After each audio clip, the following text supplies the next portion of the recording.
धन की देवी लक्ष्मी की पूजा करने से धन आता, तो दुनिया के तमाम देशों में, गरीब देशों में भारत शुमार नहीं होता।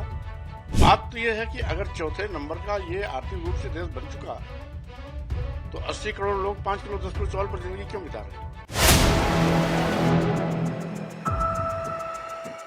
स्वामी प्रसाद मौर्य ने लक्ष्मी पूजा पर एक विवादित बयान दिया है जिससे बवाल मचा हुआ है। इस वीडियो में आपको हम बताएंगे कि स्वामी प्रसाद मौर्य ने क्या कुछ कहा। नमस्कार, 4 PM पर आप सभी का स्वागत है। दोस्तों, भारतीय राजनीति में विवादित बयान देना कई नेताओं की बन गई है आदत, लेकिन कुछ नेता ऐसे हैं जो बार बार धार्मिक परंपराओं पर सवाल उठाकर खुद को सुर्खियों में बनाए रखते हैं। स्वामी प्रसाद मौर्य इन्हीं नेताओं में से एक है। रामचरितमानस पर पहले दिए गए उनके बयान ने काफी विवाद खड़ा किया था और अब उन्होंने दीपावली के अवसर पर लक्ष्मी पूजा को लेकर एक बार फिर विवाद छेड़ दिया है, एक बड़ा बयान दिया है। स्वामी प्रसाद मौर्य ने 20 अक्टूबर को एक्स पर एक पोस्ट किया। वो लिखते हैं कि दीपोत्सव महापर्व पर समस्त देशवासियों को बहुत बधाई एवं शुभकामनाएं। आइए हम सब दीप जलाएं, किंतु ध्यान रहे पड़ोसी के यहाँ भी दीप जले, यह भी सुनिश्चित करें। आइए हम पूजन व सम्मान करें असली गृह लक्ष्मी की, जो सही मायने में ताउम्र घर को साफ सुथरा, सुंदर, सुघर व स्वर्ग बनाती है। घर के छोटे बड़े सभी सदस्यों को प्यार की डोर से पिरोकर एकता का पाठ पढ़ाती है।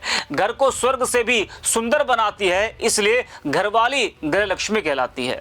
बाहर वाली लक्ष्मी तो हर बार बाजार से आती है फिर चली जाती है, इसलिए तो हमारी बिगड़ी हालत कभी भी सुधर नहीं पाती, क्योंकि बाहर वाली ही होती है। धन की देवी लक्ष्मी से भला होता तो देश में 80 करोड़ लोगों को बदहाली, गरीबी, लाचारी, बेबसी की जिंदगी मात्र 5 किलोग्राम या 10 किलोग्राम चावल पर बितानी ना पड़ती। करोड़ों बेरोजगार नौजवानों को रोजी रोटी के लाले ना पड़ते। दुनिया के गरीब देशों में भारत नहीं होता। आइए घर की असली लक्ष्मी को पहचाने एवं उनका सम्मान व पूजन करें। ऐसा ना हो कि घर की लक्ष्मी ललाए, बाहर वाली पूजा मांगे। जी हाँ, तो स्वामी का कहना है कि अगर धन की लक्ष्मी से भला होता तो आज देश में बेरोजगारी न होती। इस तरह का जो बयान है वो स्वामी की तरफ से दिया गया है, जिस पर कई लोगों की जो नाराजगी है वो भी सामने आई है। आपको बता दें कि इस पूरे बयान पर तो स्वामी प्रसाद मौर्य के इस पोस्ट से साधु संतों में नाराजगी है। उनके बयान पर कई लोगों ने आपत्ति जताई है। विश्व हिंदू परिषद ने उनके बयान की निंदा की है और हनुमानगढ़ी के मुख्य पुजारी ने कहा कि ऐसे लोगों को समाज में रहने का अधिकार नहीं है। तो उनके इस पोस्ट पर लगातार बवाल मचा है। अब समझ नहीं आ रहा है कि स्वामी प्रसाद मौर्य को क्या हो गया है, कभी रामचरितमानस तो कभी लक्ष्मी पूजा। उनके इस बयान के बाद देश भर में तीखी प्रतिक्रिया देखने को मिल रही है। हिंदू संगठनों, संत समाज और धार्मिक नेताओं ने इसे सीधा सीधा सनातन धर्म, देवी लक्ष्मी और भारतीय परंपराओं का अपमान बताया। कई लोग कह रहे हैं कि स्वामी प्रसाद मौर्य बार बार सनातन धर्म को बदनाम करने की कोशिश कर रहे हैं। यह पहली बार नहीं है जब स्वामी प्रसाद मौर्य ने सनातन परंपराओं को कटघरे में खड़ा किया है। इससे पहले रामचरितमानस को लेकर भी उन्होंने विवादित बयान दिया था और भी कई मौकों पर वो ऐसे बयान दे चुके हैं। अब लक्ष्मी पूजा पर टिप्पणी कर उन्होंने फिर एक बार सस्ती लोकप्रियता पाने की कोशिश की है। अब जब स्वामी के इस बयान का विरोध होने लगा तो उन्होंने सफाई दी और कहा कि मैंने किसी भी प्रकार की पूजा का विरोध नहीं किया। मैंने सिर्फ इतना कहा कि सही मायने में घर की लक्ष्मी गृहिणी होती है, ऐसा इसलिए क्योंकि वह घर को 24 घंटे साफ रखती है और इसे स्वर्ग बनाती है। छोटे बड़े सभी को प्रेम के धागे में पिरोकर एकता का पाठ पढ़ाती है। अगर पूजा ही करनी है तो घर की देवी यानी कि गृहिणी की पूजा करिए, ताकि घर में सुख समृद्धि बनी रहे। ये एक अपील है। अगर लोग इससे अन्यथा लेते हैं तो यह उनकी मानसिकता पर निर्भर करता है। जरा आप भी सुनिए स्वामी को। मेरा ट्वीट साफ स्पष्ट करता है कि मैंने दीपोत्सव महापर्व पर लोगों को बधाई शुभकामना भी दी। लोगों को अपने घरों में दिया जलाने की अपील करने के साथ साथ ये भी अनुरोध किया कि दिया जलाएं, लेकिन पड़ोसी के यहां भी दीप जलना चाहिए। रही बात जिस धन की देवी के प्रतीक के रूप में लक्ष्मी की हम पूजा करते हैं, ये एक परंपरा हो सकती है, लेकिन व्यवहारिक सच से कोसों दूर है। क्योंकि अगर सही मायने में धन की देवी लक्ष्मी की पूजा करने से धन आता, तो दुनिया के तमाम देशों में, गरीब देशों में भारत शुमार नहीं होता। आज भी देश में 140 करोड़ की आबादी में 80 करोड़ लोगों की जिंदगी गरीबी, लाचारी, बेबसी, बदहाली में बीत रही है।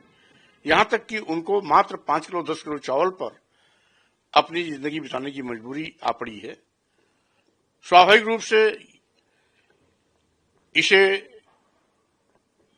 लोग स्वीकार करें या न करें, लेकिन सच यही है कि वो 80 करोड़ परिवार जो 5 किलो 10 किलो चावल पर अपनी जिंदगी बिताते हैं, क्या अपने बच्चों को, बेटे बेटियों को विश्वविद्यालय पढ़ाने के लिए भेज सकते हैं? क्या 5 किलो 10 किलो चावल पर जिंदगी बिताने वाले 80 करोड़ परिवार अपने बेटे बेटियों को doctor, engineer, professor, advocate, IAS, IPS या वैज्ञानिक बनने का सपना कभी सोच सकते हैं? कतई नहीं। और साथ ही साथ आज करोड़ों नौजवान बेरोजगार होकर के दर ठोकरे खा रहे हैं। करोड़ों बेरोजगार नौजवानों के सामने रोजी रोटी के लाले पड़े हैं।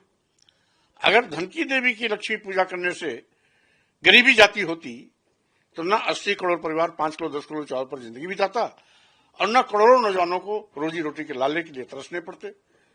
तो स्वाभाविक रूप से ये परंपरा हो सकती है, लेकिन मैंने अपील किया, मैंने किसी पूजा का विरोध नहीं किया, बल्कि अपील किया कि सही मायने में घर की लक्ष्मी गृहिणी है।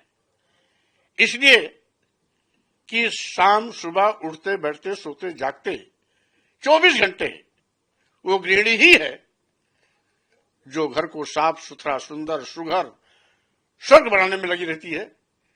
छोटे से बड़े सभी सदस्यों को प्रेम के धागे में पिरोकर एकता का पाठ पढ़ाती है और घर की तरक्की और बेहतरी के रास्ते पर ले जाती है।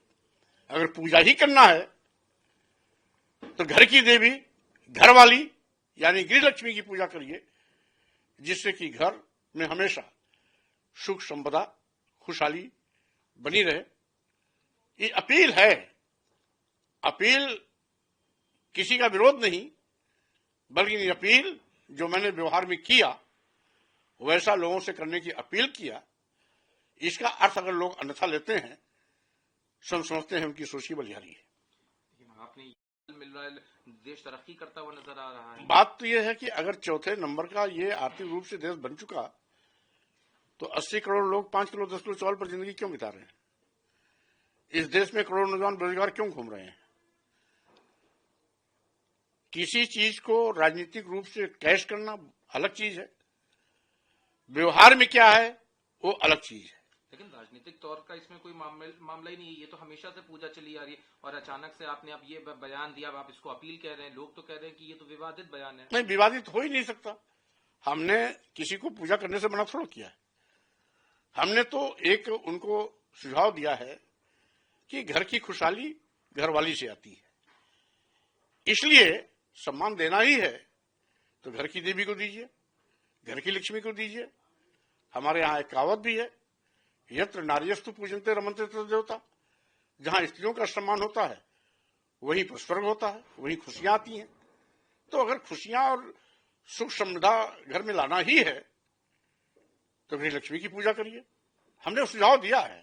लोग गृहिणी की भी पूजा करते हैं, लोग तो सम्मान देते हैं, लेकिन साथ में अगर वो लक्ष्मी पूजा करें तो क्या उससे उनको धन नहीं मिलेगा? हम करें, अगर धन की देवी लक्ष्मी की पूजा करने से धन संपदा वैभव आती होती तो आज करोड़ों लोग गरीब, लाचार, बेबस जिंदगी नहीं जीते। आज करोड़ों नौजवान बेरोजगारी के लिए दर दर ठोकरें नहीं खाते। तो सुना आपने, यहाँ करोड़ों लोग देवी देवताओं में आस्था रखते हैं, पूजा करते हैं, त्योहार मनाते हैं, यह सिर्फ धार्मिक कर्मकांड नहीं बल्कि उनके जीवन का एक हिस्सा है। ऐसे में जब कोई नेता इन भावनाओं पर बार बार प्रहार करता है तो यह केवल विचार नहीं, भावनात्मक हमला बन जाता है। स्वामी प्रसाद मौर्य जैसे नेताओं को यह समझना चाहिए कि लोकतंत्र में अभिव्यक्ति की आज़ादी का अर्थ मतलब यह नहीं कि आप करोड़ों लोगों की श्रद्धा का अपमान करें। स्वामी जी शायद पहले भी कर चुके हैं और अब भी कर रहे हैं वो, तो इस तरह के बयान से उनको बचना चाहिए। उनको क्या किसी भी नेता को ऐसे बयान से बचना चाहिए। तो इस वीडियो में इतना ही। आप देखते रहिए 4 PM।